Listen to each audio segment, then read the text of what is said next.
प्रिय दर्शकों, जैसा कि हमने पिछले वीडियो में देखा कि विश्वामित्र जी के साथ राम जी जंगल में मारीच, सुबाहु और ताड़का का वध करके अब आगे जनकपुर को जा रहे थे।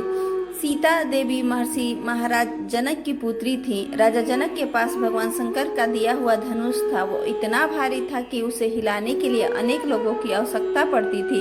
जनक अपनी पुत्री का विवाह देश के सर्वाधिक पराक्रमी और गुणी राजकुमारों से करना चाहते थे।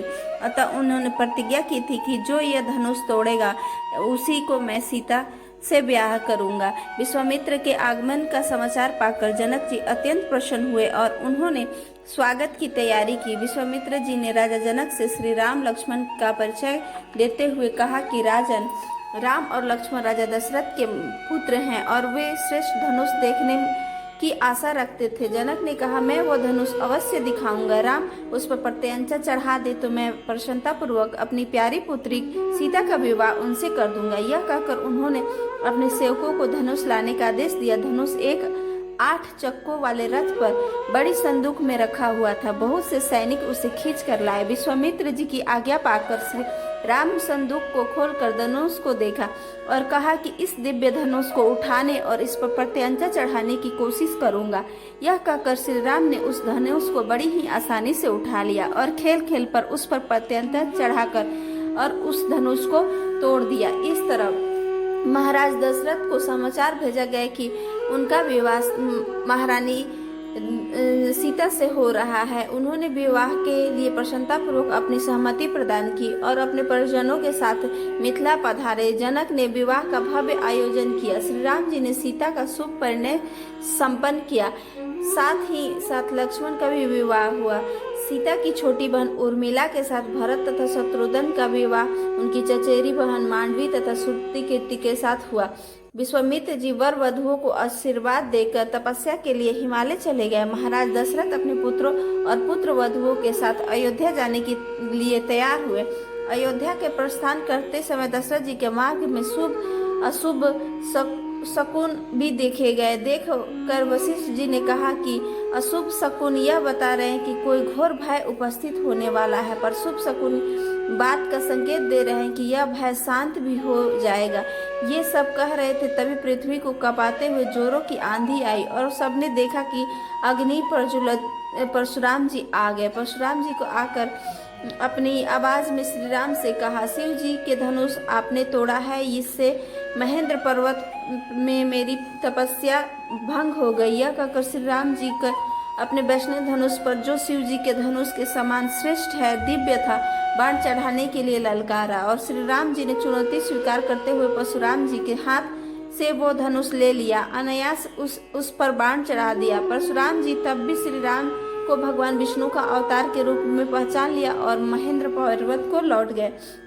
भगवती सीता के साथ श्री राम अयोध्या में प्रसन्नता पूर्वक वर्षों तक रहे और पराक्रमी शांतचित्त होकर हमेशा प्रिय वचन बोलने वाले विद्वान तथा सदा वृद्ध पुरुषों के साथ अयोध्या प्रजा श्री राम को बड़ी परस्पर प्रेम करते थे। श्री राम को असंख्य गुणों से विभूषित देखकर उन्हें युवराज बनाने का सभी ने निश्चय किया। इस तरह वशिष्ठ जी को श्री राम के राज्याभिषेक की तैयारी करने का अनुरोध किया गया और भरत और शत्रुघ्न अपने नाना से मिलने कैकेय देश गए हुए थे। जब अयोध्यावासी श्री राम के राज्याभिषेक का समाचार सुना तब अत्यंत प्रसन्न हुए और नगर को सजाने लग गए। सब बहुत ही खुश थे और अयोध्या में एक ऐसी महिला थी जिसे राम के राज्याभिषेक से उसे कष्ट हो रहा था। वो थी महारानी कैकेयी की दासी मंथरा। वो चाहती नहीं थी कि राजा राम बने।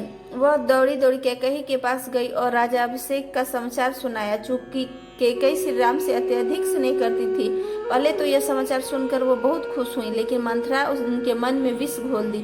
कहा, रानी तुम बड़ी नादान हो। इस शोक के अवसर पर तुम प्रसन्न हो रही हो, तुम विपत्ति को नहीं देख पा रही हो। अगर राजा राम बन गए तो कौशल्या की दासी आप बन जाओगे, भरत राम के दास बन जाएंगे, तुम्हारा पुत्र अनाथ की भांति समस्त सुखों से वंचित हो जाएगा। यह सुनकर सब कैकेयी की मति मारी गई और यह भय से कांप उठी और उसने विपत्ति को टालने की कोशिश नहीं की। मंथरा के सुझाव को उन्होंने माना और उन्होंने अवश्य बहुत से राक्षसों के साथ युद्ध में राजा दशरथ गंभीर रूप से घायल हो गए थे। तब रथ का संचालन करते हुए युद्ध भूमि से दूर ले गई थी। इनके प्राणों की रक्षा करने हेतु उन्होंने 2 वरदान मांगने को कहा था।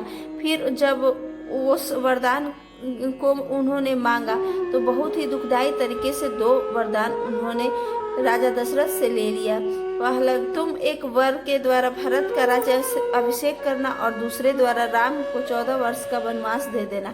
कैकेयी की मंत्रा की बात पर विश्वास हो गया। यह अनुचित काम करने को कैकेयी माता तैयार हो गई। इस तरह उन्होंने महाराज दशरथ ने कैकेयी को राम के राज्याभिषेक सुखद समाचार सुनाने वाले महल में स्वयं आए और कैकेयी उन्हें अपने कक्ष में नहीं बल्कि गोप भवन में पाया।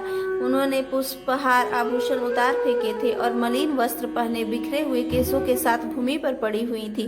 उसे देखकर दशरथ के मन में भय हुआ कि वे कैकेयी से बोले, देवी, किसने तुम्हें कष्ट पहुंचाया है? तुम मुझे बताओ, मैं उससे दंड दूंगा।